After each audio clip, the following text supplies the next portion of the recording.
welcome into a Tuesday edition of the Ysn Power Hour. DJ Yoakley with you, Paul Munson down on the bottom of the tree, and we got Billy Mack right next to me representing that beautiful YSN hat. Guys, how are we today? It's terrific Tuesday. Excellent. It is terrific Tuesday, and I'm a little bit bummed out. I'm not gonna lie to you. I mean, Trivia Tuesday has taken a hard left turn backwards. Like Ty, I know you're out there watching this right now. You ruined Trivia Tuesday. He completely ruined Trivia Tuesday. I'm putting it on him. Yep. I believe it. Yep. Blame it all on Ty. We've already got some comments rolling in. Josh asking, is the Fitch game going to be on the network? It absolutely is. In fact, Ty. Ty's going to be on the call. A lot to talk about. It's funny, guys, because it is national. It's a national day today that I think we've been waiting a long time for. Some of us, others, maybe not. But it is National Kiss a Ginger Day. So, Billy, make sure Kate knows about this and understands this. And the heart of the issue is you're our favorite ginger, on this show. We all have our own favorites in our lives. But on this show, you're the number one. You're numero uno when it comes down to it. Paul, you have your favorite ginger, of course. There she is. So that shouldn't be a tall task for you. No pun intended. But National Kiss a Ginger. Billy, the question is, who do you kiss on National Ginger Day? Do you kiss the mirror? I don't get it. Change my number. Who this? Who this? New phone. Who this? So make sure you're out, if you're out there and you know someone with red hair and no soul, that you give kisses away to them because it's their day today. So, guys, a lot to talk about. One big thing that we've got to discuss is the 1,000-point threshold continues to grow. The 1,000-point club, as Ryan McCullough of Lisbon joins the latest in a long list of people who are in the 1,000-point club. So congratulations to Peanut. I know that Quinn very excited about this. Being the JV coach and Ryan McCullough has meant so much to this program. As if you talk to Coach Huxold or Huxahold, depending on how you pronounce it, it's a program that has had its fair share of 1,000-point scorers, but Ryan McCullough has done it a little bit different, and he's had to do it a little bit different given the tools in the toolbox and who he's got around him. So this one I think is a little bit more special than most, that cross that 1,000-point threshold, because the kid is such a giver. You know what I mean? He's such a point guard first, and I'm just so happy that for him to have this distinguished award and this honor to cross that 1,000. But you could see last night during the game, I was watching it, he didn't care. He wanted to get it over with because they had other things to do, and ultimately playing a very tough Heartland team, they lost the game. But with this out of the way, we talk about it all the time. I think the 1,000-point club is nice, but it's very distracting. Yeah, thank you. Yeah, it's very distracting from what people want to do. I mean, can you see this being not a problem, but another obstacle in a world full of obstacles right now for basketball players? And Paul, we talked about it offline. The game's getting moved all over the place, not knowing whether you're going to play or practice. Is this just another obstacle for the kids nowadays to have to deal with? I think so. And the big thing I think too is, and Quinn and those guys hit on it the one time we did talk about this 1,000-point thing, is, a lot of times this is more important to the parents than it is the kids. Sometimes kids, believe it or not, sometimes these kids don't even know they're close. So, for a lot of the times, they just want to go out and play. Excuse me. They just want to go play the game and be out there and try to win the game and just have fun. And, unfortunately, the kids get put in this position that, like, this 1,000 points is just lingering there now. So where are you going to do it? What's going to happen? And then all of a sudden now the pressure is on these kids to try to do it. And do they do it at home? Do you do it on the road? Does it really matter when you do it? And when the kids do start thinking about it, then it makes it even worse, because then a kid might be like, I do want to do it at home. I want to do it in front of my home fans and and we get to have a couple more fans at home, and let's do it at home. And now it distracts you from possibly the game you're playing in, which could be on the road at that time. And now you're sitting there going, do I want to score these 15 points right now and break it on the road when I'd rather do it at home, and vice versa? I mean, it's crazy. It's one more thing these kids got to worry about. And sometimes I think it's too much. And I know we're trying to get rid of this echo. I think it's coming from me, so I do apologize if everybody else has the echo as well. Ty joins us. Thanks, Ty. Appreciate it. And we were talking about how you killed Trivia Tuesday for the entire brand. Nobody wants to come on Tuesdays anymore. Ty, when you look at 1,000-point scorers, you had a chance to go over Todd Simons. I mean, do you think it's distracting in some capacity nowadays with everything that these kids have to go through? It's just one more thing. It can be. I think for sure. I think it can be. It's just another thing for them to kind of look at, is what Paul said. But I mean, at the same time, I mean, I feel like for most of the kids that I talk to, and the ones that have kind of been in the 1,000-point club, or they're chasing it, they want to win the game first and foremost. It's the most important thing. They just want to get as many wins as they can and have a successful season. But I mean, they'd be lying to you if they tell you that they're not keeping track of it and they don't know. I mean, Todd Simons right now, guarantee you he knows how many points he is away from breaking the record. Guarantee you he knew how many points he needed to make the 1,000-point club. I mean, just talking with him, talking with Coach Beanie and them. So I mean, they're aware. They know where they stand and how far they are from each and every record, and how many points they need each and every night. So yeah, I mean, it's on their mind. I would think, yeah, it's going to be distracting to them. But I mean, great players are great players, and they're just going to play within the flow of the game, I think. It's just, I don't know if it's more of a distraction or if it's more of a motivational thing, though. But I think it's definitely on their mind for sure. All right, Billy, your turn to chime in. 1,000-point score. Is it distract? I mean, obviously it's an honor, but is it distracting to you as you get closer to the actual day? You know what? It's hard. I don't think.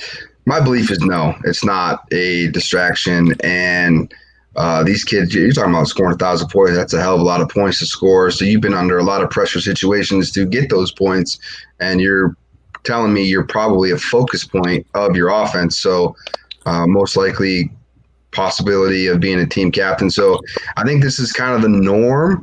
You're seeing a lot of kids kind of getting to that 1,000 threshold, and it's kind of the same old stop the game, announce it, make a hand a ball out or something of that nature. So I don't think it's a distraction. I think they know what comes with it. And, sometimes, being in that position, I tell my kids, it's not just for you. It's a great accomplishment for you, but a lot of times it's mostly for your parents, for somebody else. I can get on board with that. I thought it was cool last night that Peanut went over to he was actually escorted by Huck over to his family's section where they were sitting, and there was hugs and they had a sign, all that stuff. It's really, really nice. And yeah, I think you're right. There's a lot to it when it comes to, it is about your parents. It's about representing, all the hard work and those different nights that they had to pay for, whether it be training or, the open gyms that they had to make sure that you were at, going all the way back to when you were a toddler in some cases. So let me ask you this. Would you rather win a league title? And obviously the four of us don't have to worry about the answer on this because we're not necessarily on a team other than Team YSN. Would you rather win a league title, or would you rather want the 1,000-point banner next to your name in the gym? We'll start with you, Billy. So you're a jerk if you go for 1,000 here, but you know what? I'm going to sit here and say, just because I know everybody else is going to go the other way, I'm going to go with the 1,000-point, or maybe not even the 1,000-point. Let's say more like 1,500 or 2,000. I would probably want to go to that, just for the sake of it's your name. So when you come back 30, 40 years from now, that's your name on there, not just the year of which you did something. So, yeah. I I think there's a lot of people that, even though they probably wouldn't agree with you publicly, would probably get on board with that. Ty, how about you? Which one would you rather see? Truth serum injected in your neck. Which one would you rather see? For me personally, just being from the area and not really having teams in the area that have been in the state championship and everything kind of conversation as of recent years. I mean, Cheney's probably been the biggest one for us in recent years, I think. But I mean, just coming from Fitch and everything, I think if I'd go for the state title for sure. No, I mean, league title. League oh, title. league Not title. state. I think everybody would do state title. Oh, I This is a thought you league said title. okay. So my bad. Okay, so you said league title. Okay, that changes things a little bit then. If you're going for a league title, because if it's a state championship, that's a whole different story. For a 1,000-point club, though, I mean that's hard, man. Because like again, then if it's not a state championship, because then the whole team would be ingrained in history. But like some schools in some capacities, especially these bigger ones, like Todd Simons is the first 1,000-point scorer since the '60s right now. And I mean, that's some of them. And he has a chance to break the all-time record that's been standing since 1950s. That I think like you'd have to go, I would think, with the 1,000-point club then, because then you're just ingrained in history then. And I mean, if you want to just try to build a legacy at a school, I mean, your name's a part of that history then forever. I can get behind that. Trent Conway, a.k.a. Samuel L. Jackson, saying there is no I in team, but there is a me in the – well, you got that part. Paul,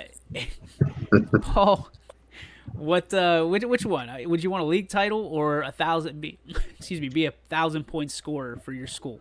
1,000-point scorer, no doubt about it. I am surprised. No doubt about it. Even though league title wise, I think here at South Range, there's only been 3, I think, outright league championships. One of them was my senior year. I didn't play basketball, but a bunch of my buddies did, and they got honored a couple of years ago when they had the 20th anniversary of that. And I mean, it was great. I mean, a league title was few and far between because there was a bunch of schools, but the 1,000-point club, I think, is an elite club. At a lot of schools. I mean, a 1,000-point scorer sometimes isn't. I think last year Chris Brooks only became the second boy to have 1,000 points here at South Range. Was it Hatch the other one? Hatch was the other one, yeah, my wife's cousin.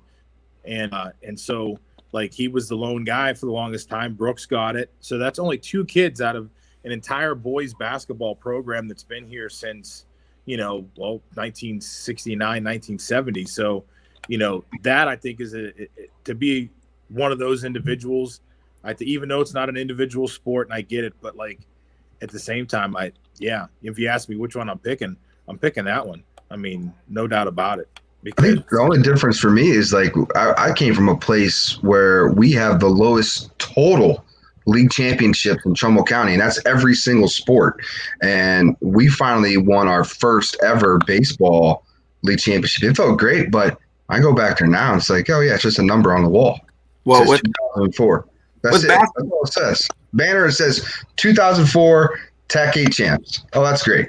That was a great accomplishment, but like it doesn't have her. And mind you, we're the only one in school history to do that, even still today. So it's not like, oh, here's the class or here's a picture. Nope. 2004 league champs. That's it. It would be great to be like, Bill McCartney is a GOAT, which is also true. Billy wants to parade through Newton Falls. He just wants him to be like, hey, I'm here. I'm home. Roll the red carpet out. I mean, league championships do basically what? I mean, you're getting seeded differently because I mean, everyone in high school basketball, you're making the playoffs like regardless. Then it's like does it really matter as much? I mean, maybe not as much anymore. I mean, kind of what Stigler said too. I mean, exactly. Depends on the school. I think it goes back to exactly what Chris said is because leagues have changed so much, forever. You think about it was about my senior year, 2002, 2003-ish, when you started seeing these leagues start become super leagues or start splitting hairs between schools because they couldn't agree with each other. The TCO became the ITCO, which became the EOAC and partially the NE8, right? To me, you look at this, and if I had, and again, I thought I'd be the only one on this side of the coin saying that if I'm going to be 1,000-point scorer in basketball, or break some kind of record in or standard in baseball or football or another sport, at this point in the world, I would probably go for the 1,000-point score. The name recognition. That wasn't the question. You said be a league champ or a 1,000-point scorer. Yeah, but but being the league champ of a team in a conference that you don't really believe in. You know what I mean? Like, I still love the TCL, and I know it sounds like, back in my day, like I love the TCO because you had, the other, but then I loved even more the ITCO because you had South Range, you had Springfield, you had Western Reserve, these teams that you might be able to be the big dog in your conference, but can you stand up and be the big dog against South? Like, we never could beat South Range in baseball, and that was always the challenge: is how do we go up toe to toe against South Range? Football, same thing. How do we go toe to toe against South Range and Springfield and come away and be victorious, so that way you're setting yourself up for the playoffs? Just barely ever happened. So when they did away with the ITCL, and then they did away with basically what was the TCL, and now you've got them all over the place. You got them in the MVAC, you've got them in the NE8, you got them in the EOAC, they're all over the place. And there's some games we'll never see again in our lifetime. I firmly believe that. Now, we're starting to see some bridges and fences get mended, but like, again, if there's no Crestview, there's no Springfield or South Range in a conference. Not to take away from the other teams, but I'd rather just have a personal championship. You know what I mean? A personal title, 1,000-point, and hang my banner up in the Coliseum that is East Palestine High School. It's something you can come back to and show your kids. Look, Dad did that. It was. Oh, look at this! What a proud Papa Bear moment, no pun intended, from James Bartell. Your name is the most important thing you own. Build it up and never disgrace it. Yeah, and plus, when you get a program and you open it up and they're going to say 1,000-point scores, you're going to, or leading scores in the school history, you're going to be at the top of that. You're going to be in the books.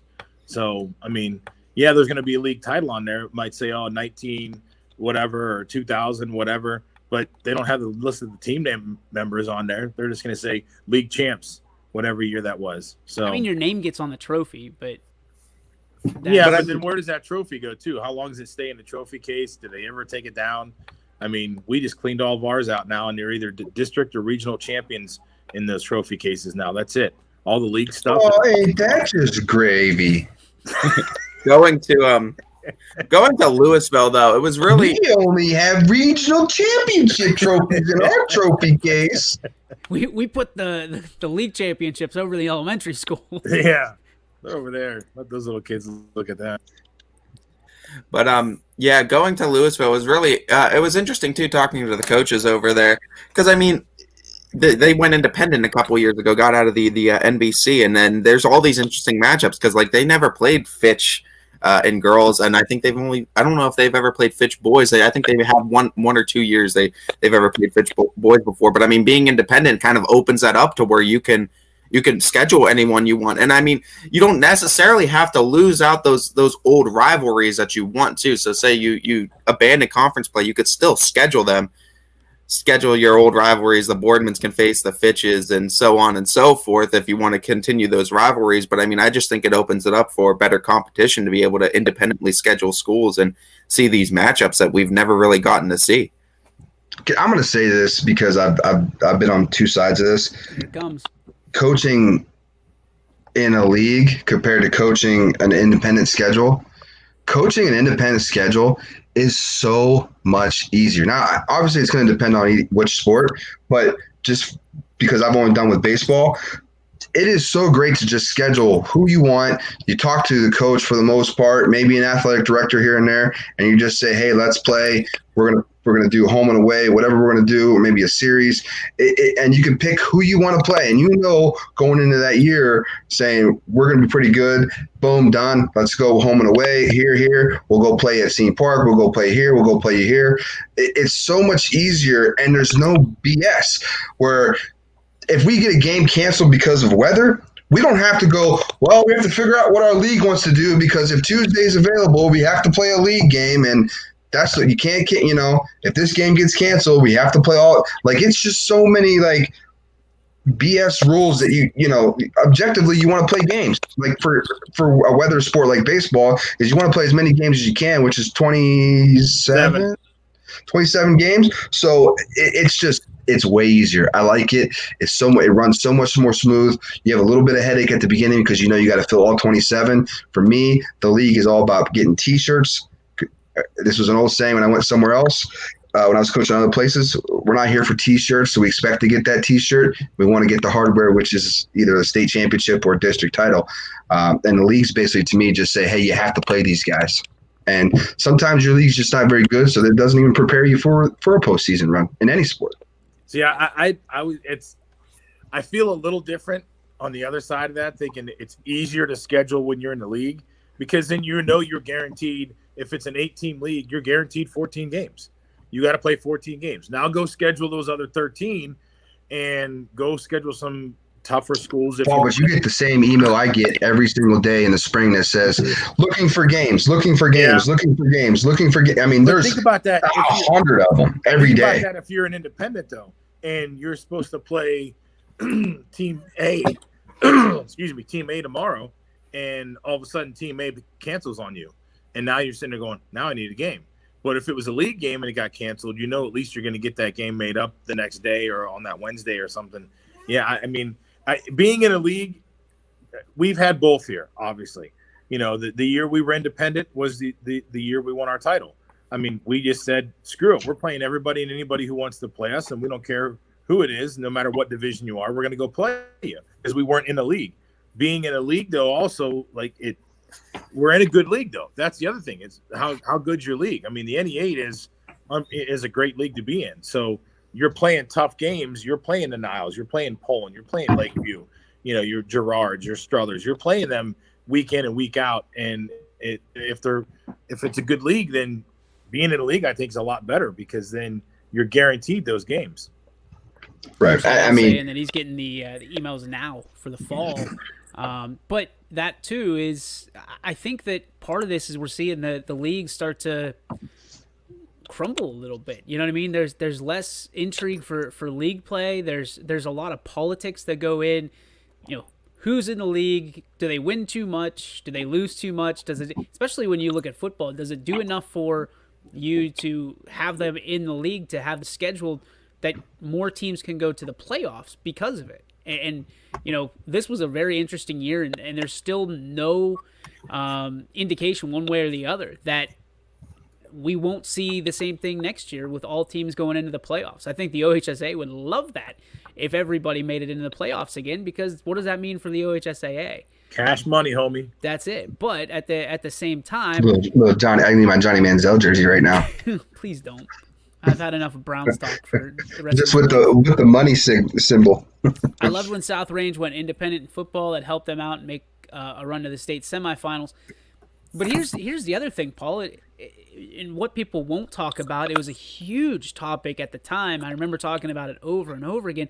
You guys went in with a losing record into the state playoffs for baseball, and teams looked at you different because of that. Because it's not like there's huddle out there for baseball where you can upload and get tips and stuff like that until we came around, and then everybody's looking at Jake Gehring's last pitch at Ysn Park, buying it for $2.99 and all that stuff. But they look at your record and said, okay, they haven't done anything, so we're just going to roll these guys. And all of a sudden, you caught a lot of people off guard until that state championship, and you still got Coldwater off guard. Yeah. We did. We went in 11-15, because it didn't matter. That was the thing. And it only. When you look at that baseball and basketball, are, some of those rare sports where it doesn't matter what your record is, you're still making the tournament. So, and I think that's the way we kind of looked at it. We kind of said, we don't care what our record is. I think when we went back and looked at it, like we lost like 5 of our last 6 games going into the tournament. So it was like, but being independent, we didn't care because we're like, listen, we're going to go out there and we're going to prepare ourselves for the postseason. We don't care about anything else but that because there was nothing else to worry about, and being in a league, I think helps because, again, if you're in a good league and you have good competition, I think it can prepare you as well for the postseason. But like you said, DJ, there's a lot of these leagues that are, they're looking around, and the bad thing is it's the haves and the have-nots. And I know I talked about that the other day too, but it's the have and the have-nots. And then unfortunately, it's the have-nots that sometimes and most of the time outnumber the haves. And they say, why we have these guys here all the time? Because they kick our butt and we don't want to have them around. So let's get them out of here. And, basically you're going to water it down. You're going to water down your league so that everybody can try to win. And it's like, I think we all know how participation trophies are felt about around here. Yeah. The other thing too, Paul, is like with like your schedule is something that Coach Gunther had told me years ago. Was he would rather prefer his kids to be prepared for the postseason compared to having a top seed and playing. He goes, if you're good, you're going to win your district. If you're good, your team. So if you prepare your team to play against these teams like St. Vincent, St. Mary's, and Harding, and you go out and play these big schools, very similar to what your high school baseball schedule was, is you would be confident enough to go make a run through the postseason. And because, like you said, everybody gets in. So, and regionally, I think they put you right where you were. I think you were in the district. You were a 3 seed or 4 seed that year? Something like that? Yeah, we were. So it wasn't like you were entirely disrespected locally. Now, regionally, people probably overlooked you because they looked at it and they said, "Oh, these guys are 11 and 15. And who cares what?" Like, and then here comes 90, and they can touch it. So, and that's on them for not doing any homework because at the end of the day, you're supposed to prepare your team to play against any team you face, and they didn't do a very good job of that, but. Talented enough that South Range was, they were probably going to win that game anyway. Let me ask you this. I've been hearing this on both sides, from the professional ranks, from college ranks. Last night, and we'll talk about Ohio State in a little bit, last night we saw an Ohio State team that was just outmatched, straight up and down. But we see it in high school all the time, and Ron alluded to it today. He would rather have played the Steelers as a Bills fan than play anybody else in the playoffs because it's a nice way to get advanced in that bracket. I've always been I want to take on the toughest, biggest competition I can earlier in the bracket and kind of knock them out because you never know what's going to happen to you from a health standpoint down the road. Wearing down, if you get hurt, you start dealing with injuries, start dealing with sickness and COVID.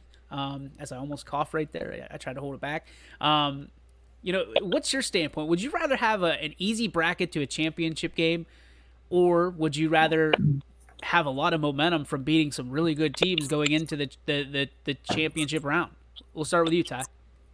I think I'd rather go through the gauntlet because it only builds character. It only strengthens you up. You get toughened up. You go to a championship game. You don't really want to cakewalk to a championship game and they get blown out because you made it to the big dance and then didn't realize what real competition was. I'd rather, and even if you lose and go through a gauntlet, it builds that experience up and then you just get prepared for next year, as most of those kids, most of the time kids are going to be returning then. And then that's how you kind of build that program up. And then, you kind of get that experience and then just carry it on year after year. I'd rather, for sure go through a gauntlet. And, if I want to be the best, you got to beat the best. Oh, look at you, nature boy. How about you, Paul Munson? How do you feeling? If you have a choice, and you say, hey, listen, you can play this weak team or this strong team, and you're going to move on in the playoffs. I don't care what anybody says. They're going to take the path of least resistance. Really? I really believe they would, Because if you think, I mean, it's the same thing we talk about a little bit in the same scenario. Do you want to buy or do you want to play? You know, you take a buy, you're going to move on to the next round and not have to worry about it. Or you can play and Do you like buys? you know, take a chance. What's that? Do you like buys? Hey, listen, if I have an opportunity to take a buy, I take a buy, because now you get to move on. You get to move one rung up, and you didn't really have to do anything. Move that rung up, because guess what? You're one step closer to where your goal is supposed to be. I don't like. I hate buys. I don't like bye weeks. I hate buys, Paul. Hey, You listen, can I've been on both sides of and it. get trapped. You know, I've watched a good team not take a bye and get beaten, and they shouldn't have. I mean, a ranked team didn't take a bye, got beat, And they shouldn't have been there. And that's it. They got That's caught all by I a have to say team. about it. That's You all know, I got to say about that. They got caught by a team that like just came out and had nothing to lose and said, you know, they pulled the old DJ move. You know, hey, you never know. You play the game because you never know what's going to happen. You could be David and Goliath and see what happens. And that team came out and said, we got shit to lose. Let's go out and just blow the doors off these guys, and caught them all with their pants down. And So you would take the bye. I would take a bye. Absolutely, I would. Mac, how about you? So I got to give you some life experience through me with baseball before they kind of changed the model. Was one seed in our district went right on the board, and we were picking. I think we were the 4th seed, and we went right. We could have went on the other side of the bracket. We went right for one, and I basically in my mind was thinking, listen, we got a pretty good team. I'm going to throw my one. They're not, because they're going to disrespect us, and they're going to try to beat the number 2 squad whoever the next day is, and we're going to go try to get this dub. And if we don't, then we're done and we're home early, and then that is what it is. Like, we're either going to go try to win this thing or not. But I understand a little bit the bias, because like Paul says, the path of least resistance is very tempting, because you build a team and your objective is to win, and that's been the strategy for generations. Of we just got to find a way to pick the teams that we want to beat and try to make that run. But through my experience, I've always kind of when I've had a choice, I went right after the top dog and the toughest, and just to try to catch them off guard. It wasn't necessarily like, hey, I think we can beat them.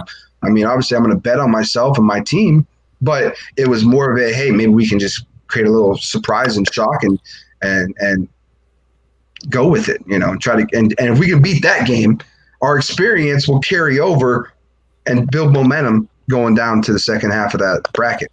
Yeah, I'm interested because I've always betting on myself, right? Always betting on my guys, my team. I don't care who we go up against. I'm still, and if we get knocked out of the tournament or we get knocked out of the situation, then fine. Then we, like Ty said, you're not supposed to be there. But the bye, I've always been big in consistency and chemistry. And the only way that I would take a bye in that situation, or the path of least resistance, is if we are not healthy. Like, we're not in a situation where we are 100%, excuse me, 100% or anywhere close. That's the only way I would do it, because then you get healthy and then you can go. But that being said, I want to be the guy that, did you hear what happened to this team? They knocked this team off.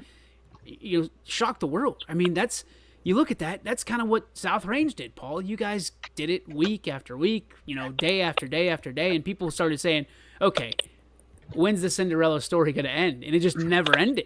And, there's a lot that people don't know about that whole story and the behind the scenes. And, there was one point where there was a whole bunch of guys on that team that didn't like each other.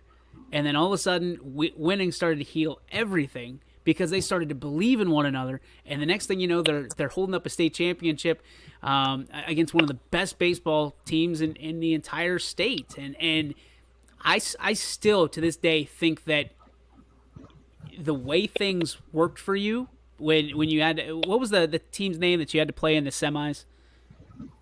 Madeira? Cincinnati Madeira. Yeah, so Madeira was the best team in that tournament. I firmly believe. Like, I think, not taking anything away from South Range or Coldwater or anybody else. They were the best team in that tournament. To and Billy's you caught point, them. What's that? Didn't throw, to Billy's point, too. They overlooked us.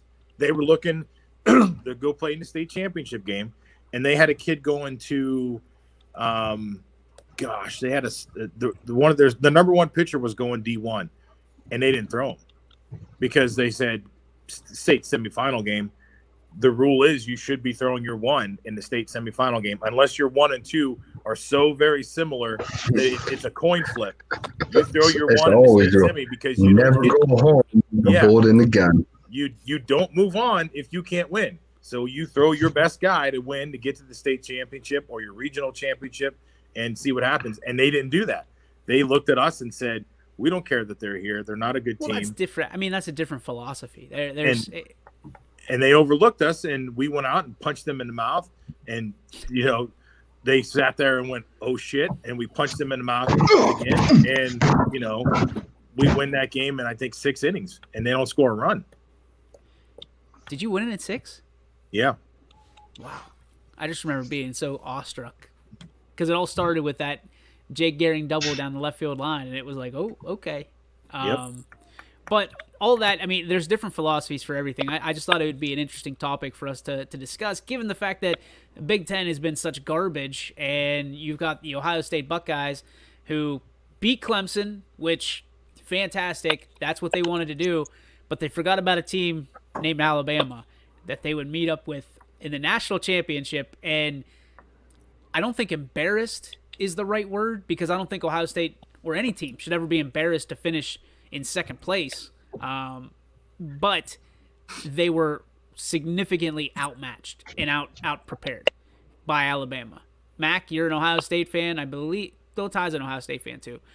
Watching that last night, what were your first and initial thoughts on Ohio State, and especially after the Browns? I feel like the entire state of Ohio was on this roller coaster ride of momentum, and they thought that this was like this is your year, 2021, with sports. What were your initial thoughts as you saw Alabama on the field for the first time this year? Football gods weren't going to let that happen. Not in Ohio.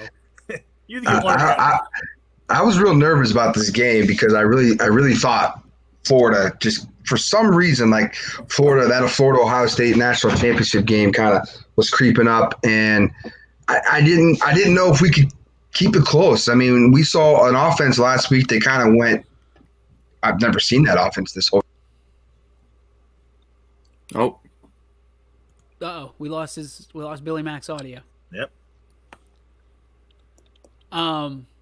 You want me to go? Yeah, Waiting. go ahead, Ty. Okay.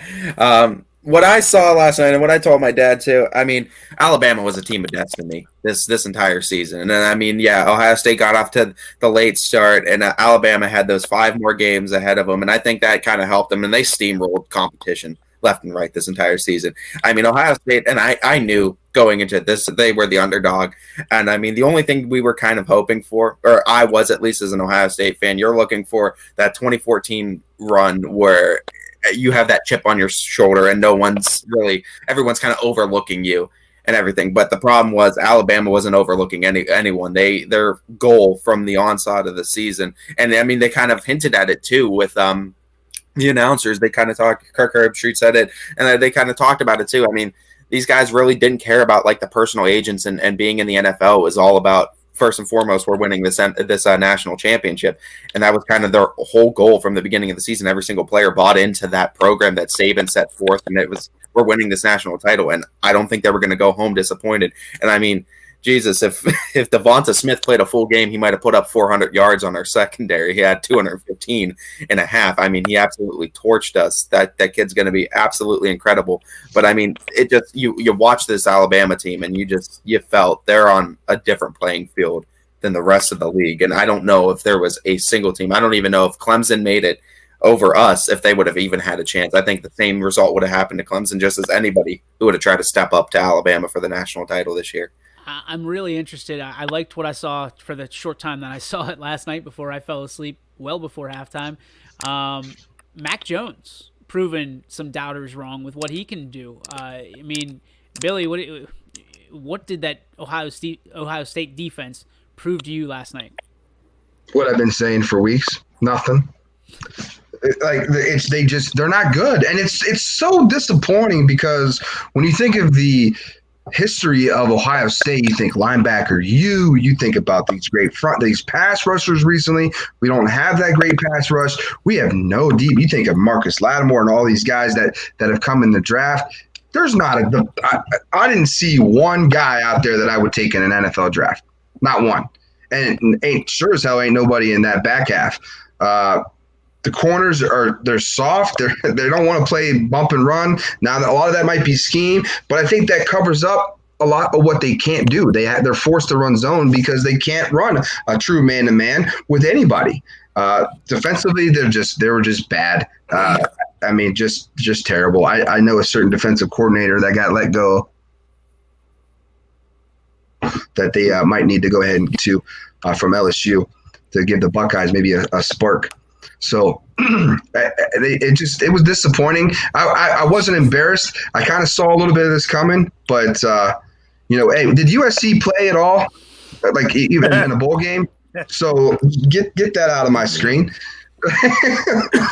This guy coming out of left field. Here's something I saw a lot this morning. And again, we've talked about the fan bases and everybody wants to kind of get a leg up, and nobody like right now this morning Alabama has the only fans that should be saying anything other than congratulations Buckeyes. You know what I mean? One of those.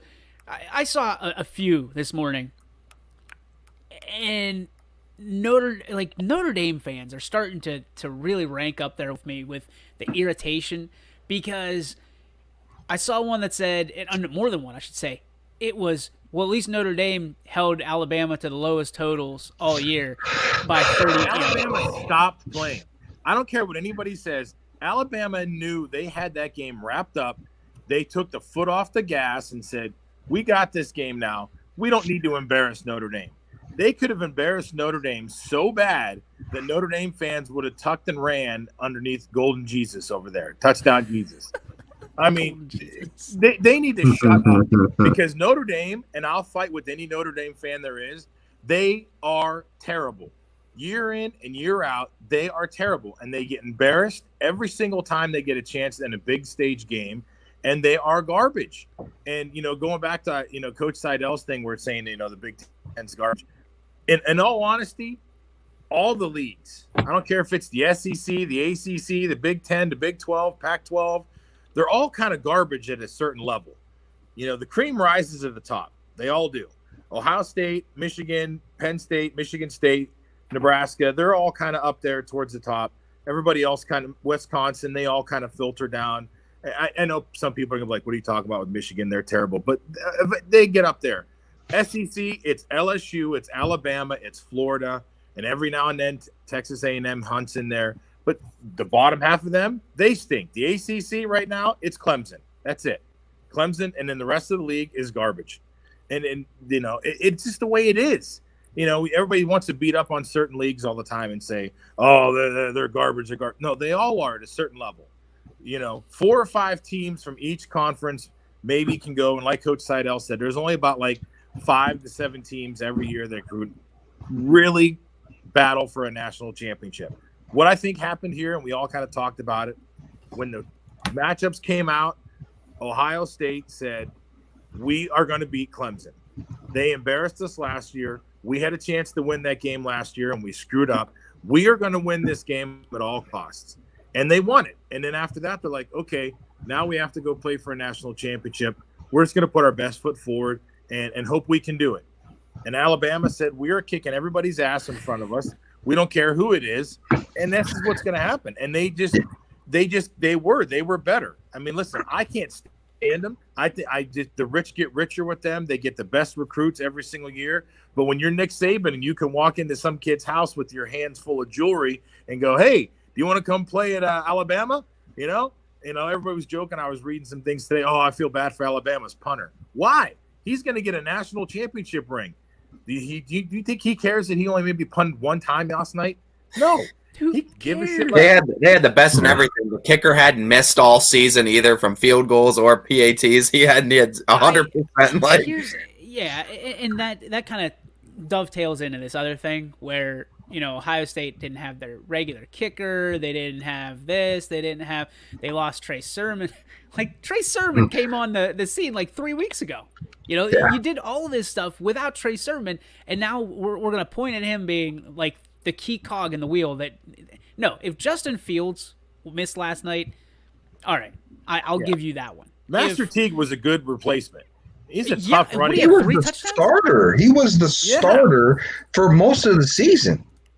He was only not the starter until he got hurt and Sermon had to be the guy. What, Northwestern? That was the Big Ten championship game. Yeah, so I mean, it's like he was, like you said, he was already there. Just like the Waddle kid. The Waddle kid, nobody even really knew who Smith was because Waddle was their number one wide receiver, and then he breaks his foot. And then I don't know if it was Paige or somebody said earlier, why did Saban even let that kid go? Listen, if the kid clears all the medical stuff that he's supposed to clear, and they go, listen, everything looks good, let the kid play, then what are you supposed to do? Say, hey, we're sorry everything got cleared, but I'm just going to keep you on the bench. No, that kid wanted to play. Yeah, he was hobbling around last night and maybe did damage to his foot or his ankle, whatever it is. Do you think he cares? No. He's going to say, I got to play in the national championship. Yep. And I'm a national champion now. Do you think I care about my ankle right now? It'll be okay. It'll be So fine. I'll say this about Notre Dame. This is just the punchline that I have, and I'll just continue to use it until it doesn't work anymore. It's very simple to me. Notre Dame fans, shut the hell up. You haven't won a bowl game after January 1st. So until you win a game that's January 1st or past, don't talk to me. Like, just don't come at me about Ohio State. Oh, we did this. I ain't got time for none of that. Okay? So there's just that. Beat a game, win a game that's January 1st or better, and then we can have a discussion. You can kind of join the party. Right now, it's crazy to me. Like, 1, 2, and 3 recruiting classes have been the same for the last 5 or 6 years. It's Alabama, Ohio State, Clemson, and Clemson and Ohio State kind of switch on and off for 2 and 3. Okay, so you got, and those 3 teams will have an opportunity to be in the bowl in the playoff every single year. Okay, now Alabama gets freaks. Like, they are freakishly athletic almost at every position, and it's so crazy to me how much talent they have in depth that they have from that one spot to a 2 or 3 that like Clemson and Ohio State, and you have to go with like a crazy all-time great quarterback that had to beat them a year ago. Like, that's just it's mind-blowing to me how much talent that they get, and they're loaded at every position. Now, that's not to say that Ohio State doesn't have talent, because, again, we're the number 2. So you can't sit here and say, well, we didn't have this guy or we didn't have this guy. We got some of the best talent in America on our roster. The other guy that I don't like is the person that says, well, Cincinnati could have done that. No. Yeah, well, every other team could have went out there and lost. Yep. Period. That's fine. You could say that, but that's stupid. I was watching Ron's show yesterday, and they were talking about the Steelers game, and they said, well, I can go get 6 guys from Permanis that can throw 4 picks in a football game. Okay, but will they be able to throw 500 yards alongside? Like, let's be. That's why. Yeah. Do you remember Pros versus Joes? Do you remember Yes. that show? Yes. Like, that's why once a season that needs to come back, and like Ohio State plays like a bunch of regular dudes from Best Buy. And you show like how strong and how talented and physically dominant these people are, because everybody gets that keyboard badass feeling when they're watching these games from the comfort of their own home, and oh, my guys can do. No, they can't. There's a reason that Ohio State's there and nobody else is, and Alabama is that much better. Like, people are saying last night, well, the score doesn't indicate how good Ohio State is. No, it did. In fact, it was probably a little bit low, because Alabama took their foot off the gas from everything I've heard and read. Because they were, at halftime, they were up, 18, right? Yeah. So it's like, they were getting the ball. Like I said, like we all talked about, we all went to bed. When they were up 18 at halftime, I'm like, okay, lights out. Went to bed. I was done. I don't even know. If they came out after in the third quarter, they probably scored again. No, they could have had Bert and Ernie for all I care. I had no want or desire to watch the end of that football game. So that leads me to my next question, which is, we've talked about this before, I believe, over the last year or so.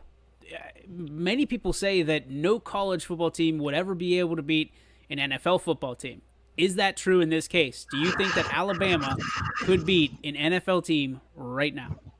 No, Max says no. No. Everybody says no. It's No. it's No always chance. tough to- people always like saying that almost every year, I swear, and it's always Alabama they compare it to, but it's like you take the thing with that kind of argument is you're saying that these are college football players. This is a great college football team, but an NFL team is comprised of the greatest college players, comprised of all different colleges on a singular team. Even if it's the Jacksonville Jaguars or the New York Jets, those are still some of the best guys from colleges around the country that are still playing for an NFL team. I mean, Alabama is good, but I still don't see them beating. I'm going to make this real simple. To me, it comes down to, it's really simple. It is kids versus grown-ass men.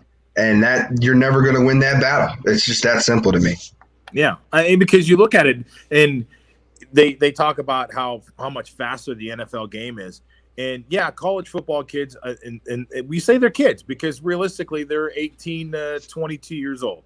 And yeah, you're still a kid, I think, at 21, 22 years old, and you're out there and you're going to go out and you're a great athlete. But like Billy just said, these guys are 25, 26-year-old men who their only job is to work out and get ready for football. And when you got a lineman who can run a 4.4, 4.5 40 and track some running back down who's trying to catch the edge. Look at like Javon Curse.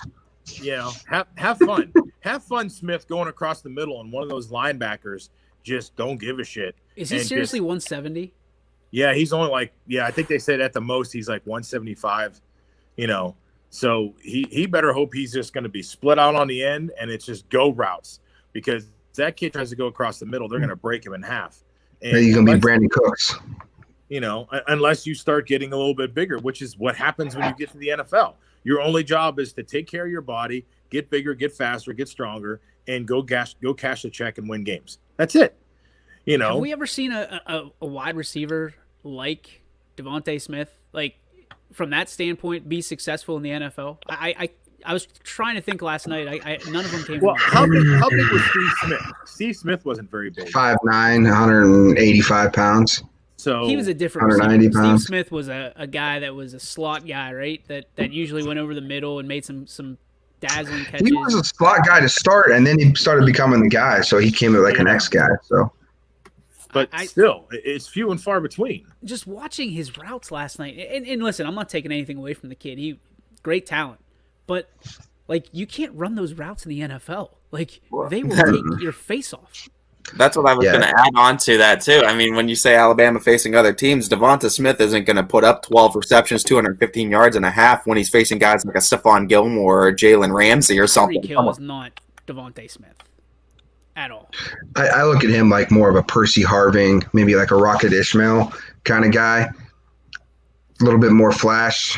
Not going to be – maybe he can run some go routes too, but he's not going to be a guy that's going to be catching too many post routes. Deshaun Jackson, that might be the best one I've seen so far. But even still, he's a little bit more smooth than Jackson is speed. Man, Deshaun Jackson is a freak. He was shifty and explosive and fast as hell. When he came out of college, he was a guy. He just had some issues. Who was the guy that, for the Chiefs, the X Factor? Is that Dante Hall? Dante Hall, yeah. That's kind of who he reminded. That was the only one I could think of last night that kind of reminded me of who this Devontae Smith could be. Ted Ginn, maybe. Not as fast. Yeah, I can see it a little bit in shades, but I just don't see Ron he doesn't have that. I don't think he has that upper echelon speed though. He's not shifty. He's just smooth. You know what I mean? Like when you see a really tall kid that doesn't look fast on tape, but then you go watch him live and he's just that much faster than everybody else because of the strides he takes.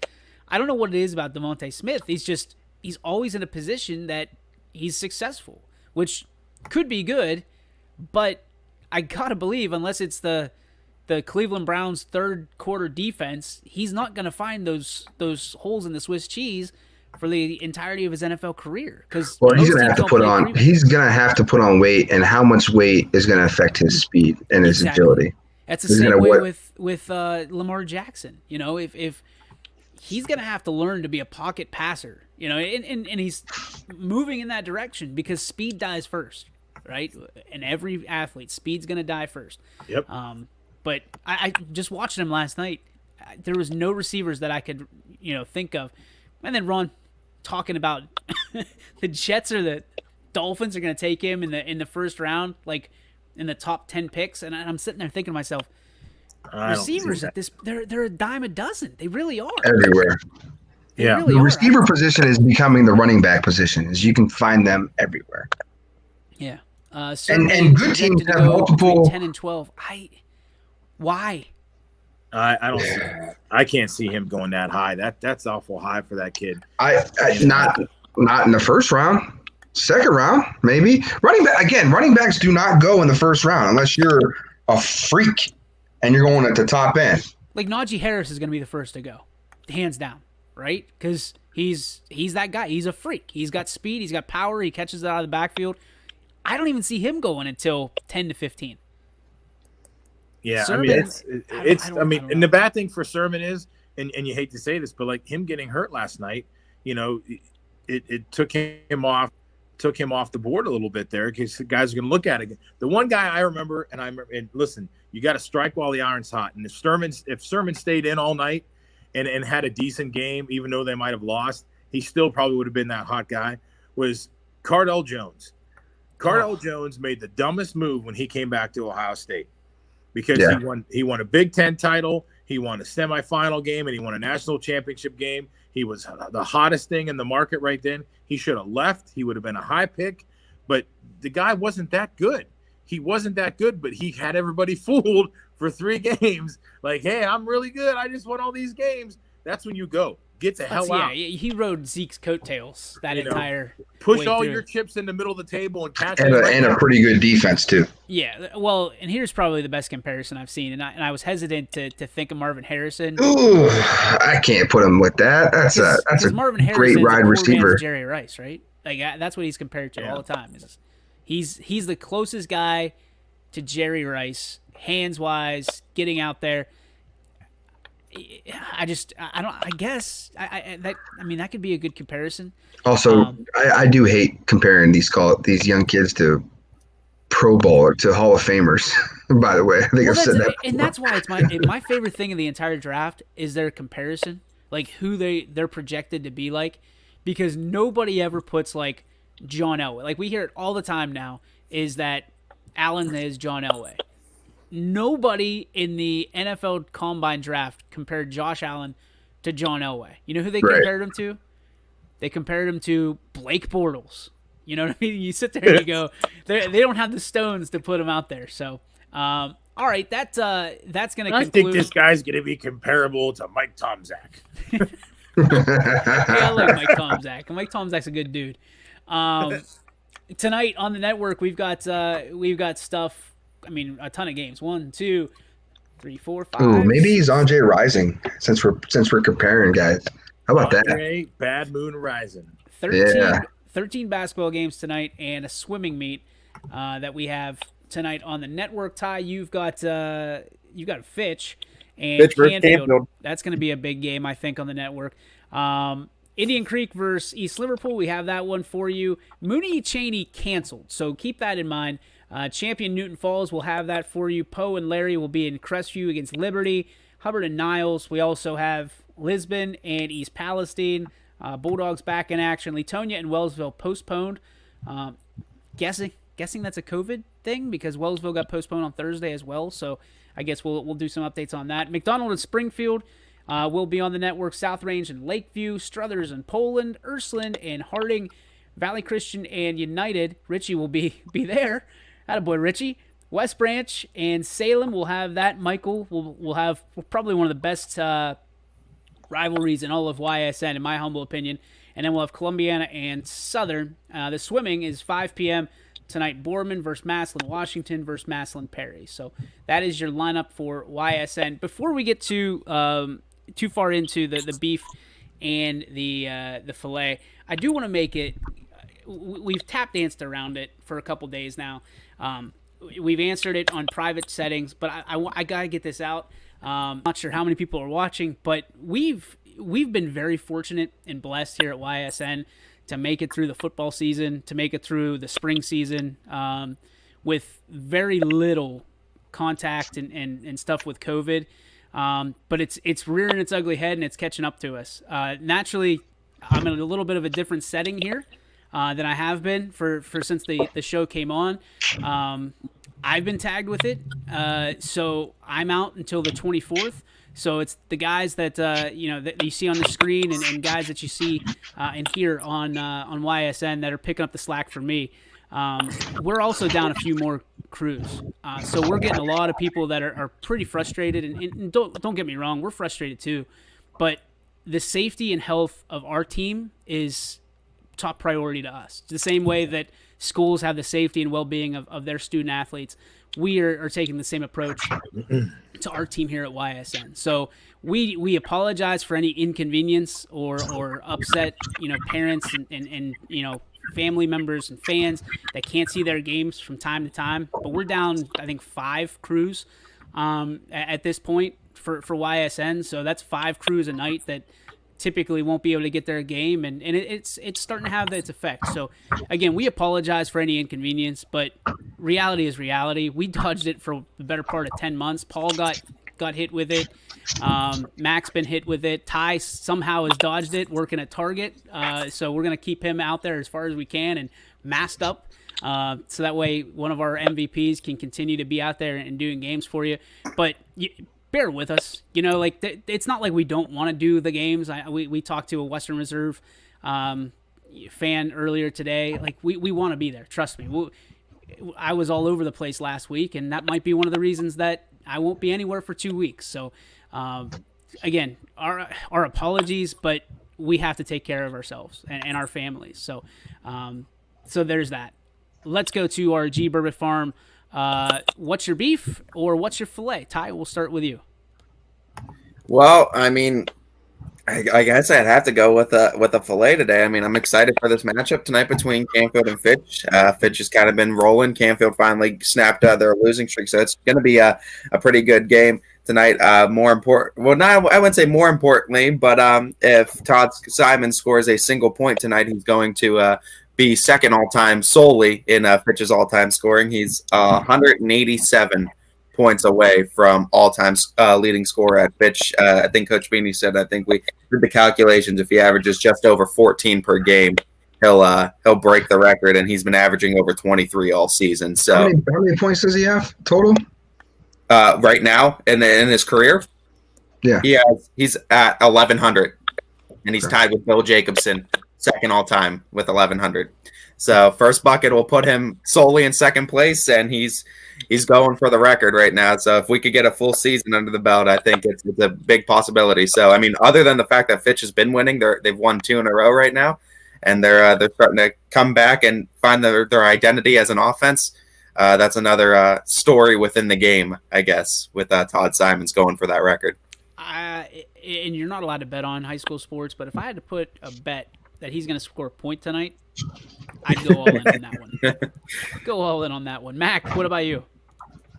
I got a beef. My beef is with Ohio State fans. So there's a lot of people that are out there right now kind of saying, oh, I'm so glad we beat Clemson and, good job, Alabama. Don't forget what Ohio State is about, okay? We're here to compete for national championships. Like, I think all you guys forgot about that. It's okay to be like, hey, they were better, but to be okay with the fact that, hey, we beat Clemson, that's all we really wanted to do this year? Bullshit. And shame on you, and you shouldn't accept it, and it's not acceptable. Fire the defensive coordinator. Paul, go ahead. Mine is just with, and listen, I understand they're professional athletes and they're entitled to their opinions. And Michael Page kind of stole a little bit of my my beef there. And I get that they're allowed to talk and they're allowed to say stuff, but if you lose, just go away. I guess the best thing to say is listen, you lost. You lost the game, and the better team won, and just move on from it. To then like try to trash that team and be like, well, it don't matter. They're going to get their butts kicked next week anyway. Guess what? They're playing next week. You're not. You talking about Claypool? So yeah. Claypool. I mean, but he's not the only one. He's the most recent one, but he's not the only one. There's plenty of guys out there that, and maybe sometimes it's the immaturity that these guys have, that they don't know just to be quiet and, watch the veterans that are on your team and see what they do. And they just keep their mouth shut and go about their business and move on to the next thing. But, I guess maybe that's not the generation that some of these guys are. They're the TikTok and, whatever else is out there, Twitter and all this others that I got to put my face out there. I got to do something. Look at me. Look other ones. Yeah. It was almost kind of an idiotic comment. MySpace, whatever else is out there. MySpace. That was an idiotic comment from Claypool. I mean, like, I'm not trying to be like a dick about it, but I mean, like, you're gonna say like they're gonna get clapped by the Chiefs, but you lost to the Browns. So what does that say? Did you watch that thing? It was a 15-minute video. Did you watch it? Dude, I watched I think it was like from that point, it was like a couple minutes before. I didn't watch the full 15. I think it was like the tail end 5-minute thing. But I mean, like. Paige started it. Paul got it. This is my beef too. And I gotta say this. Like, Chase Claypool, even though he's a graduate, I think a graduate of Notre Dame. Well, that says it all right there. He's a Notre Dame guy. We all know how those guys are. There is no way that cat went to more than 4 classes his entire time. Like, listening to him talk, like, I don't think I could sit through a PowerPoint presentation by Chase Claypool. He was trying to educate people on his iPad or whatever device he had on why the routes didn't go the way that he wanted them to go, and ran them. They're your legs that are running. He actually called out Ben Roethlisberger a little bit, which got overrun and he was like, well, I guess I don't know why he didn't throw it to me, but there was a lot of pressure in his face, so that's probably why the reason he did. Like, that is exactly how it sounded. He sounds like he should be on an episode or the movie Clueless, because he's just very poorly spoken. And when he came out and said that the Browns are going to get clapped by Kansas City, you're right, Paul. Shut your mouth. You just got smoked. Like, not beat. They are playing. If they go out and get killed next week, they're going to say, "Hey, we made it one round further than you did." That's the mentality. Numbers, because I can't recognize him. There's a lot of gray faces and and that's the other thing. It's funny to me that the nameless gray faces comment, like, Tomlin's been saying that since he became coach, but Claypool misquoted Mike Tomlin and tried to back up Juju by saying that they were the nameless great faces. No, they're nameless gray faces, jackass. It's a common in lexicon. It's common. Nameless gray faces, meaning they're nobody. They're nobody. They're just somebody on the other side of you. Nobody's going to call them nameless great faces, Chase Claypool. Like, I get the reference of the coach aspect of it. It's almost like it doesn't matter who they are. As long as we do our job, it doesn't matter who the other guys are. But this is like the era where like the kids spin it and they want to make a punchline and they want to make media sometimes, and they say things that they probably just shouldn't. It's sometimes it's like the Marvin or who was the just don't hit send. Who's that guy? The ESPN guy that used to be the coach. He's like, don't hit send. Oh, he's the coach at Arizona State, right? Yeah. He's the guy that everybody. Herm Edwards. That's what he's the guy everybody needs to like go have a conversation with when they're rookies, just because it's like, don't do this, don't do this, don't do this, don't say this, keep your mouth shut, play football. Like, it's a job. It's not college. You can talk trash like that. It also makes sense from where Mike Tomlin is saying it, like his point of perspective, but I just don't think Juju interpreted it and then redistributed it the way he should have, because it came off sounding the wrong way. The Browns is the Browns thing that Coach Seidel's talking about. that's another stupid thing. Again, I get that everybody's looking for bulletin board material, but you're the Browns. Like, you've got enough bulletin boards in your own locker room that people have been talking about you for 20 years. Like, don't worry about what Juju Smith-Schuster's doing and Corvette and all this stupid stuff. Like, Juju is I missed the Corvette thing. I don't get that one. I don't know what that one is. It's some TikTok dance. Yeah, it's well, his that's why I TikTok wouldn't dance. know. He named it Corvette apparently, and that's what everybody's doing. So like, for Juju Smith-Schuster, like I've said it before, I'm not a huge fan of this guy. I just never have been. I feel like he's only 24. He's still learning. But man, shut up. And then Chase, don't go down that road. You're a Notre Dame guy. You're supposed to be, these golden patches of we are Notre Dame. You just absolutely proved everybody right about the people of Notre Dame saying, well, Alabama only put up 35 again. You were beat. Like, handily beat. Just stop. Take your ass whooping like a man. Go train like you're going to have to play the Browns twice again next year, maybe 3 times, and then go beat them. That's how it works. I miss the days of Hines Ward. I miss the days of Troy Polamalu. Class. What's that? Class. Yeah, just shut your mouth. But now it's social media, and everybody's got to make themselves out to be their own brand, no matter where they are in the world. And that's what, like, that's the part that bugs me about the loyalty aspect of it. I understand that, I'm not on the side of the owners by any means. But at the same time, these guys are being paid handsomely to be playing a kid's game, which we all love, naturally, and most of us would change, positions with them in a heartbeat. Just stop talking. Like, you didn't do it. There's no reason for any Steeler to be on social media right now. None. Take a week off and just watch what happens next week. And then if you want to come back and say something, enjoy. But until then, Steelers need to stay off social media. And I don't think, like, what are the Browns looking for now? We talked about the stuff, the bulletin board material. What are they going to, like, make fun of State Farm commercials? They're going to dig through commercials of Pat Mahomes in a haircutting chair? Didn't Sammy Watkins just say something, though? I don't know if anyone else saw that. Sammy Watkins just said something. If he did, they better blow it up the same way they did it. They I think they were, because I just saw it I just been seeing it on social media. Sammy Watkins, they said something about Sammy Watkins said something about the Browns, and they were like, "Oh, are you guys worried about them competing with you?" And he was like, "Oh, I wouldn't go that far."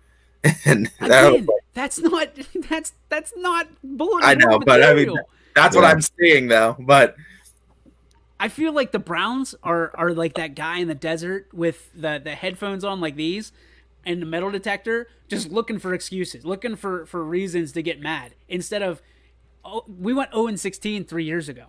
Like, that should be anger enough. Like, people still look at us as we're the Browns.